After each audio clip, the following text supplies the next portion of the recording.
Over a period of around 8 months, 23 students aged 17 to 20 years worked on the ŠKODA SUNROQ.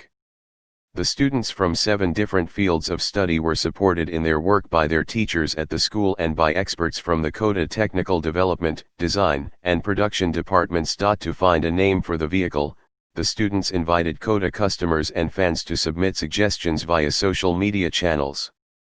The name SUNROQ was finally chosen from several hundred proposals.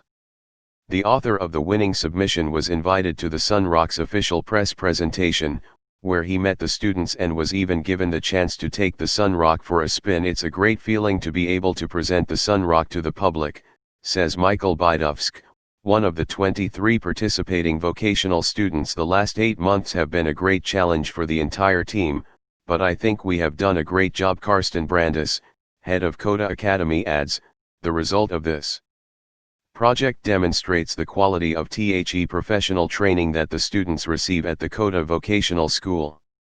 You can clearly see the competence of our students and how much passion has gone into producing the SUNROQ. The first steps involved reinforcing the body of the ŠKODA SUNROQ and removing the fixed roof.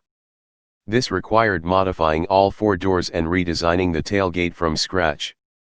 Compared to the luggage compartment volume of 521 liters in the production model ŠKODA KAROQ, the ŠKODA SUNROQ actually boasts an even larger boot.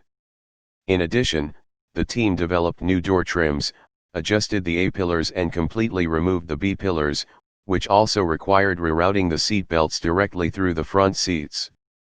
Modified front and rear bumpers complete the alterations to the car's body. The 2,638 mm wheelbase remained unchanged, as did the vehicle's length at 4,382 mm and its width of 1,811 mm. The SUNROQ stands at 1,480 mm tall.